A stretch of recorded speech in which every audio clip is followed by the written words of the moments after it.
Africa sacrificed everything to free South Africa from apartheid. Why are South Africans attacking the very Africans who helped set them free? Let us address this question by comparing Black South Africans and other Africans, taking into account the legacies of colonialism and apartheid. Apartheid may have ended at the ballot box, but did colonialism ever leave the mind? Africa stood with South Africa during its darkest years. So why are fellow Africans now being blamed, expelled, and attacked? Today, we confront an uncomfortable question. Is Afrophobia the symptom of an unhealed colonial wound? South Africa is one of the industrialized economies on the African continent. It has one of the most celebrated constitutions in the world. It produced Nelson Mandela, one of history's greatest liberation leaders. And yet, 30 years after apartheid, something deeply troubling persists. A significant section of Black South Africans continue to live, think, and behave as though they are still subjects of a colonial system, while simultaneously attacking fellow Africans who dare to come and build lives on South African soil.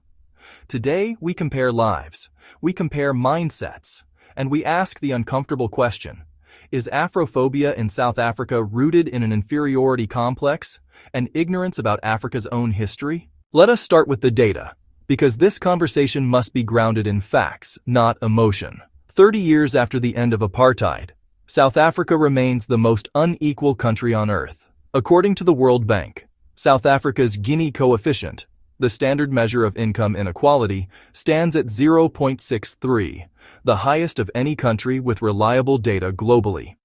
81% of that inequality falls along racial lines. Black South Africans remain at the bottom. The unemployment rate among Black South Africans stands at approximately 46.1% according to Statistics South Africa's expanded definition, meaning nearly half of working-age Black South Africans have no formal employment.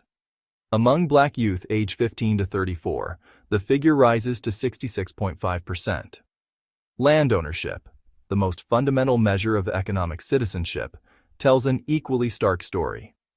Despite comprising 80% of the population, Black South Africans own less than 4% of privately held agricultural land, according to the 2017 land audit conducted by the Department of Rural Development.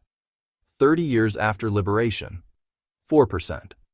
In education, the National Income Dynamics Study found that only 37% of Black South African children who start school reach matric, and of those, fewer than 14% achieve a university entrance pass.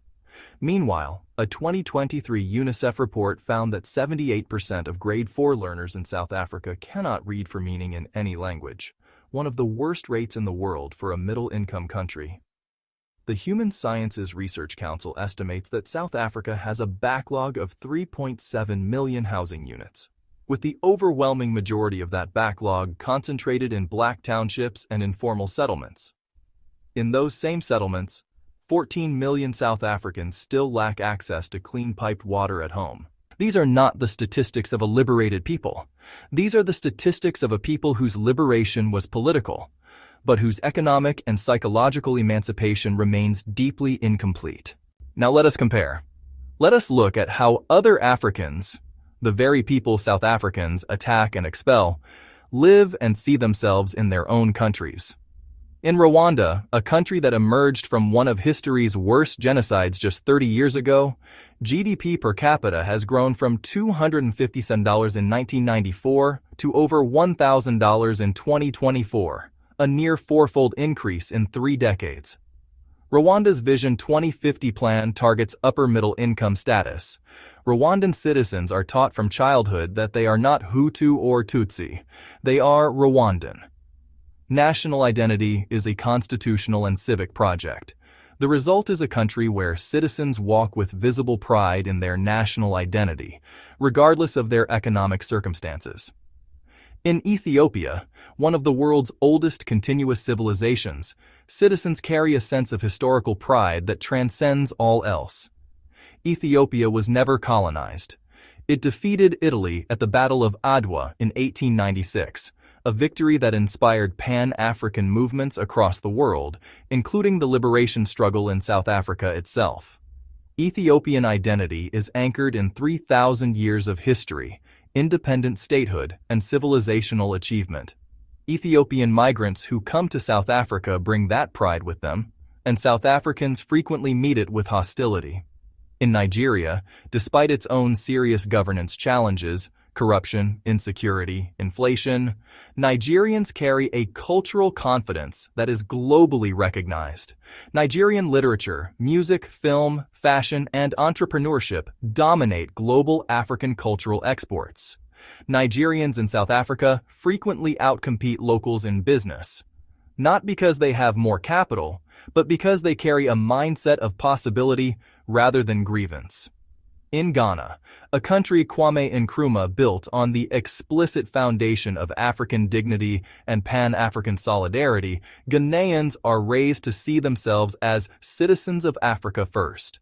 The Year of Return initiative, which invited the global African diaspora to reconnect with Ghana, generated $3.3 billion in economic activity in 2019 alone, demonstrating what happens when a people embrace rather than reject their African identity. In Kenya, the tech sector, known as Silicon Savannah, has produced over 200 startups and attracted $800 million in venture capital in 2021 alone. Young Kenyans see themselves not as victims of a historical wound, but as builders of a future. The psychological starting point is fundamentally different. The pattern across these countries is consistent. Citizens who maintain a strong sense of national and continental identity, regardless of their economic challenges, tend to build rather than blame, integrate rather than expel, aspire rather than resent. So why the difference? Why do so many Black South Africans, who suffered under apartheid, who were told for decades that they were inferior, who were systematically excluded from economic life, why do some of them now turn that same dehumanizing logic against other Africans? The answer lies in what scholars call the colonial wound, and its most dangerous symptom, internalized oppression. The psychologist and anti-colonial theorist Frantz Fanon, writing in The Wretched of the Earth in 1961, identified this phenomenon with devastating precision. Fanon argued that colonialism does not simply oppress the body, it colonizes the mind. It creates in the colonized a deep sense of self-hatred, a rejection of everything African, and a desperate desire to identify with the colonizer and the colonizer's standards of value. The colonized, unable to attack the colonizer directly, turns that aggression horizontally onto other oppressed people. This is what scholars now call horizontal violence, and it is precisely what Afrophobia represents. Unable to dismantle the structures of white economic power that still dominate South Africa, a section of Black South Africans directs its frustration sideways, at the most visible and vulnerable other, the African migrant. The apartheid system was specifically engineered to sever Black South Africans from their African identity. The Bantustan system divided Black South Africans into ethnic micro-identities, Zulu, Xhosa, Sotho, Tswana, and deliberately suppressed any sense of continental African belonging.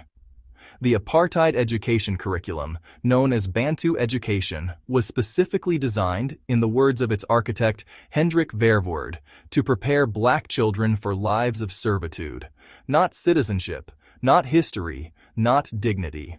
The result is a population that was denied, across multiple generations, the foundational sense of African pride and continental identity that Ethiopians, Ghanaians, Nigerians, and Rwandans carry as a birthright. Add to this the ANC government's failure since 1994 to build a coherent post-apartheid national identity that connects Black South Africans to their African heritage, and the psychological vacuum left by apartheid was never filled with pride. It was filled with grievance. And grievance, without historical grounding or political direction, easily becomes scapegoating. Let us now name the thing that many commentators are afraid to say clearly. A significant driver of Afrophobia in South Africa is a combination of inferiority complex and profound ignorance, specifically, ignorance about Africa's own history and the role the rest of Africa played in South Africa's liberation. Consider this. In the 1960s, Ethiopia welcomed Nelson Mandela and gave him military training. Ethiopia issued Mandela an Ethiopian passport under his pseudonym, David Matsamai, classifying him as a journalist. His Ethiopian passport enabled him to travel across Africa and to Britain while mobilizing support for the anti-apartheid struggle. Ethiopia also provided a major diplomatic platform for sanctions, liberation assistance, and the international isolation of apartheid South Africa. Nigeria donated $10 million to the African National Congress during the liberation struggle, at a time when Nigeria itself was a developing economy. Tanzania, under Julius Nyerere, hosted the ANC in exile for decades. Zambia, Zimbabwe, Mozambique, and Angola, all frontline states, absorbed South African refugees and armed freedom fighters and paid with their economic and security stability for South Africa's liberation. Ghana trained ANC cadres. The entire African continent sacrificed to free South Africa. This is not taught in South African schools. Research by the South African Human Sciences Research Council in 2023 found that fewer than 12% of South African secondary school learners could identify more than 2 African countries that actively supported the anti-apartheid struggle. This is not an accident. It is a curriculum failure with political consequences. The Afrophobic South African who attacks a Nigerian shopkeeper or expels a Zimbabwean worker does not know this history. They do not know that the passport they carry, the freedom that passport represents, was partly purchased with Nigerian money, Tanzanian soil, and Zambian sacrifice. That ignorance is not innocent. It is dangerous. And at its root is an inferiority complex, the psychological legacy of a system that told Black South Africans for generations that they were less than human, less than citizens, less than African, and that Africa itself was backwards, primitive, and something to be ashamed of. That lie has never been fully dismantled, and until it is, Afrophobia will continue to be the ugly symptom of an unhealed wound. So what is the solution? First, curriculum reform. South African schools must teach the full history of Africa's role in the liberation struggle. This is not optional. It is a democratic obligation. Second, psychological decolonization. South Africa needs a national program of what Steve Biko called Black consciousness, a reclamation of African identity, African pride, and continental belonging, not as an ethnic project, but as a human one. Third, economic justice. The structural conditions that produce Afrophobia, mass unemployment, landlessness, inequality, must be addressed through genuine redistribution, not xenophobic scapegoating. Migrants did not cause South Africa's unemployment. Apartheid's unresolved economic legacy did. Fourth, continental education. The African Union and SADC must make Pan-African civic education a regional priority, so that the next generation of South Africans knows that Nigeria, Ethiopia, Ghana, Tanzania, and Zambia are not threats. They are family. They are the family that helped set South Africa free. South Africa is not a poor country. It is a country with an unhealed mind. The Afrophobic South African who attacks an Ethiopian or expels a Malawian is not asserting strength. They are displaying the deepest symptom of colonial damage, the rejection of oneself through the rejection of one's own people. Africa did not abandon South Africa when it needed help. Now, South Africans must stop killing and torturing fellow Africans, must stop treating Africans inhumanly, looting and vandalizing the belongings of fellow Africans. It is up to the South African government to enforce its immigration law, but it is also the responsibility of the South African government to protect the human dignity and individual rights of anyone located within the borders of South Africa. If this analysis made you think, share it. Subscribe to Unveil Africa, and let us know in the comments. What do you think is the single most important step towards healing this wound? Until next time, stay informed, stay engaged, and keep unveiling Africa.